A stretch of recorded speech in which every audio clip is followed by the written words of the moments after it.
para sahabat, desa-desa tertentu yang dekat dengan air, ya baik sungai atau laut itu sudah biasa kalau kena banjir air.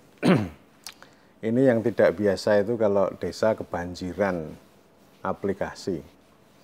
Luar biasa ini aplikasi ini, dan ini pernah kami bicarakan dalam sebuah diskusi reformasi birokrasi desa yang digelar oleh Profesor Irwan Agus Purwanto, Deputi Reformasi Birokrasi Kementerian Pan-RB belum lama ini, bersama Kepala Bapeda DIY, kemudian Kepala Biro Tapem DIY, Kepala Biro Organisasi DIY, ada saya, ada Profesor Suharko dan Sukasmanto.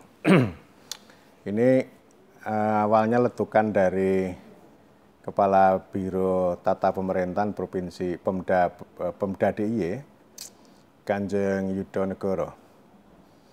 Beliau mengatakan ini DIY ini setiap desa kelurahan ini ada 24 aplikasi yang betul-betul membuat report desa. Semuanya isinya melakukan pendataan tentang penduduk dan sebagainya. Nah itu kita ketawa. Kemudian Profesor Irwan mengatakan bahwa itu bukan arahan, bukan pekerjaan dari Pan-RB, tapi dari Lembaga Administrasi Negara. Itu dampak dari ini ya, kalau ada deklat BIM, baik eselon 4, eselon 3, eselon 2 dan seterusnya. Itu proyek perubahan. Jadi proyek perubahan itu setiap ini nanti solusinya bikin aplikasi gitu. Jadi apapun masalahnya aplikasi, dan saya pada waktu itu memahami kenapa setiap orang yang ikut ASN ya, yang ikut diklat itu harus punya proyek perubahan. Ini kan semacam pendekatan agensi. Artinya begini, bahwa para pihak yang memperoleh kepercayaan menjadi pejabat itu harus punya prakarsa, punya inisiatif untuk melakukan inovasi tanpa menunggu perintah dari atas, dan juga tidak terjebak pada aturan. Karena selama ini yang namanya birokrat itu kan di situ ya. Jadi sebagian besar ya apa-apa aturan, solusinya aturan. Mau kerja apapun, apa dasar aturannya kan begitu. Jadi ini artinya menjadi lembam. Karena itu proper ini semacam gagasan inovasi out of the box gitu ya. Jadi tujuannya baik, dan artinya itu sebagai cara baru, setiap pejabat itu punya gagasan yang intinya adalah mendorong inovasi, perbaikan, perubahan di sekurang-kurangnya di kantornya, dan paling tidak juga terhadap para pihak yang mereka layani. Oke, itu maksudnya baik, tetapi tentu saja dalam pelaksanaan itu bisa menimbulkan distorsi. Distorsinya ya bisa saja gagasannya tidak relevan. Kalau misalnya semuanya bikin aplikasi, aplikasi pendataan macam-macam, bisa pendataan soal kesejahteraan, data kemiskinan yang itu menyangkut desa. Pertanyaannya adalah, apakah itu diperlukan oleh desa? Apakah itu diperlukan oleh orang banyak? Aplikasi itu sebenarnya untuk siapa? Ya, dan dalam diskusi itu kan saya komentarnya begini, yaitulah namanya inovasi itu mengalami distorsi, bahwa inovasi itu adalah membuat aplikasi yang tidak berguna untuk rakyat.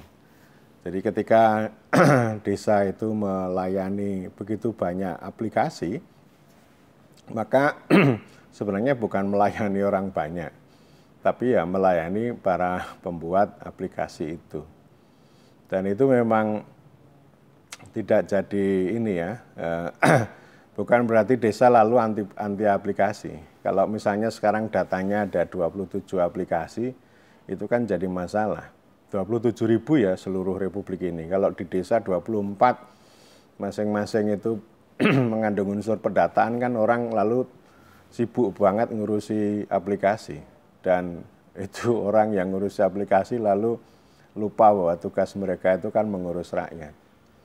Ini kan hampir sama ya, 11-12 kalau kepala desa itu sibuk ngurus laporan. Dulu Presiden pernah melakukan kritik begini, bahwa kepala desa itu tidak sibuk ngurus rakyat tapi ngurus laporan. Nah sekarang para perangkat itu ya begitu, tidak sibuk ngurus rakyat tetapi ngurus aplikasi. Jadi nanti aplikasi itu ya kegunaannya ya untuk pertunjukan, kalau ini ada data gitu ya. Biasanya kan nomor satu data itu kan untuk pertunjukan. Nah, selain itu juga menjadi alat untuk melakukan pengendalian terhadap desa. Aplikasi pertama yang keluar itu kan Siskudes, aplikasi sistem keuangan desa yang dibuat oleh BPKP dan kemudian dilegalkan oleh Kemendagri. Tetapi itu ada beberapa masalah. Masalah yang pertama ya, dan itu dari waktu ke waktu, karena apa yang dipikirkan oleh orang atas dengan yang pelaksana di lapangan itu kan beda. Itu pertama, perangkat membunuh hakikat. Saya menemukan dulu pengalaman di Riau, ini desa-desa itu bikin dam ya, rencana punya dam untuk menjaga supaya lahan tanah itu tetap basah, ya, basah supaya tidak kebakaran karena lahan gambut. Tapi begitu ini dimusyawarahkan, diputuskan dalam musyawarah desa, dalam APB desa, dimasukkan dalam aplikasi itu ditolak, ya, tolak. Kemudian mereka suruh musyawarah desa lagi. Nah rupanya ini berkembang. Saya setiap kali ketemu di berbagai tempat, problemnya kode rekeningnya itu ditutup. Akhirnya apa? Desa itu menyusun APB desa, itu menyesuaikan itu dulu, menyesuaikan aplikasi itu, bukan pada diskusi yang komunikatif, menghadirkan atau merepresentasikan kepentingan masyarakat setempat, tapi menyesuaikan kode rekening. Jadi kode rekening ini termasuk sebuah kekuasaan yang mengatur ya, mengatur desa. Itu ya, itu banyak cerita dan konon nyatanya ini bisa dibuka, tapi prakteknya kan enggak gitu. Lalu ada kabupaten yang tidak mau pakai itu, tidak mau pakai Siskudes itu. Lalu didatangi oleh KPK. Loh ini mendukung korupsi nih kalau nggak mau. Enggak, kita punya bikin aplikasi sendiri yang sesuai dengan dinamika konteks lokal. Tapi akhirnya KPK juga menghargai itu gitu ya. Jadi ini kan sebenarnya cuma instrumen. Orang itu sibuk pada tools, pada instrumen, pada perangkat, tetapi kita kekurangan nilai, kekurangan tujuan. Jadi yang itu di situ. Jadi kayak tadi ya, tujuannya itu kan menjaga supaya lahan tidak kebakaran, supaya lahan bisa dimanfaatkan untuk penghidupan. Tetapi ini